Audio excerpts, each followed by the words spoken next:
Welcome back. So, yeah, I said we got an email today. I actually got a text as well. So someone saying there's a new era beginning at Parc Safari. Interesting because Parc Safari, I completely forgot about this. It's been in business for it's been around for more than 50 years. That's crazy.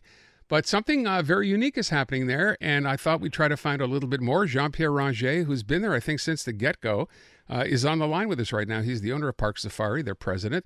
Jean-Pierre, thanks for being here this afternoon. It's a pleasure speaking with you. Have you been there since day one?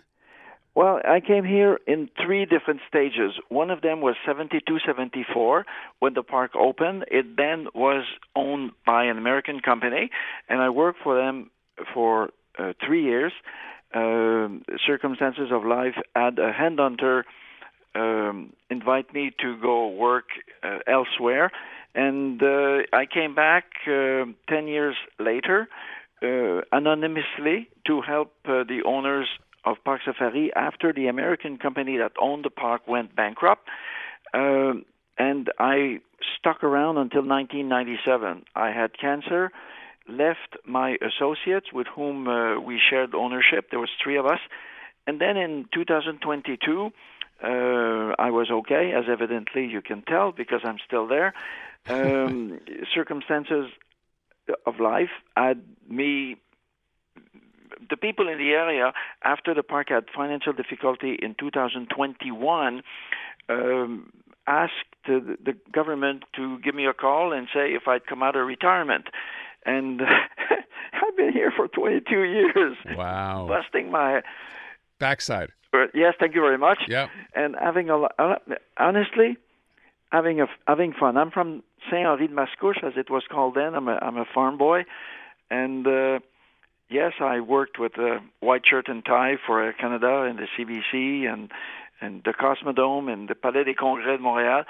But coming back to the tourism industry and working 12 hours a day, trying to make 300,000 people happy, and contributing to environmental concerns in as much as we can in the zoological business, I'm a happy man. Good for you. And thank you for calling and inquiring as to what the hell is happening here. I love your story, by the way, and I think a lot of people, obviously, too, to go back, to leave sort of, your white-collar job, if you will, to go back and do this, and then, as you said, you blink and it's 22 years later, is remarkable. So congratulations to you, first of all.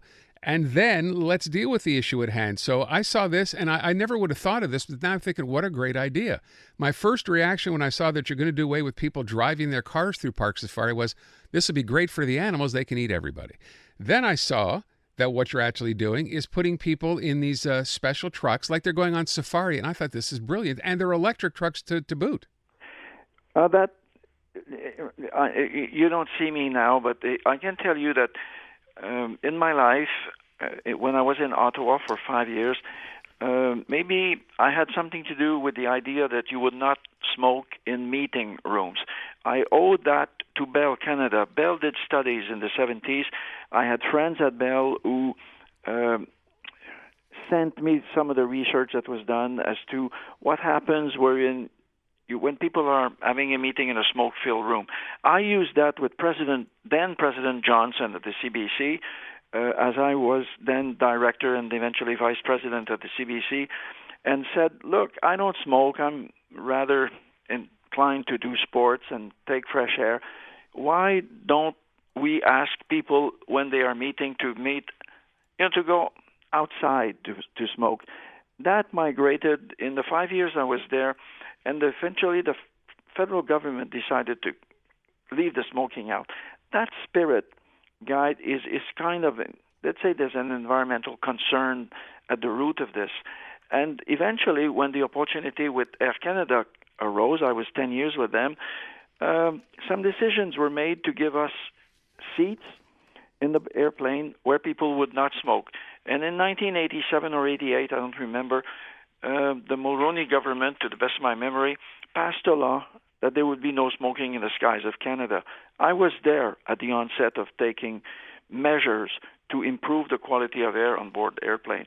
So if you follow that train of thought, and you can call me a Boy Scout if you want, coming to Parc Safari in 2003, I wrote a business plan, and I said we should use electric vehicles in as much as possible for all our getting around, because they do exist.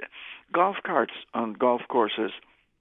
So we started moving towards electric vehicles, and then I found the Lion Electric Company in Saint-Jérôme, spoke to Monsieur Bédard, the president, and I had a meeting with him and his engineers, and I said, why don't you design a truck instead of a bus? Let me have the mechanics of your bus, and I'll transform the bus into something that Disney uses at Magic Kingdom when you do the safari drive there. Okay. And a year later, we had the design, and they built a bus. They built a truck for us. It's called the Lion 6, and I have 7 of them now. There's 2 more coming, so we'll have 9. And the decision gradually was to test the reaction of our guests. It was evidently quite positive. So in 2022 and 23, we had both. We had, in the morning, electric trucks only, and people paid $7.50. And this year, well, it's finished. You no longer drive with your own vehicle, and it's free. It's part of the admission price, and people board a electric bus. It's beautiful. It's comfortable. It's silent, so you don't hear noise. That's great. And you can get close to the animal, because on days when there's not too much rain, and we can go over the grass, well, we'll do some cross-country, as if you were in Africa. That's fabulous. I have to go because I'm going to run out of time. I love the idea, and I love that you've been pushing this idea for so long. You know, environmentally smart thing to do. When does your season begin this year, Jean-Pierre? May 17th, and I hope you'll be around. Well, I hope so, too. I plan to be around on May and 17th. Another thing that's new, Parc Safari will be open year-round from May 17th on. No longer a 124-day operation. We're going to be opened year-round. That's great. We'll take a break in November, and we'll take a break between early March and Good Friday. But besides that, we'll be offering, our gates will be open a little bit like Omega Park. Good for you. I think it's wonderful. I know a lot of people over the years have been there, families. So this is wonderful news. Jean-Pierre, thank you so much. Appreciate it. I invite you personally and your guests to come to Parc Safari. We've been there for a long time. We hope to be there for another 50 years. Our contribution to environmental concerns is what we've been doing, and I hope we'll do it for long. Congratulations to you. Thank you so much. There you go, families. Opening May 17th, and it's going to be open year-round at Parc Safari. You don't even need a car anymore. 401, Jason standing by. We got your news. It's next.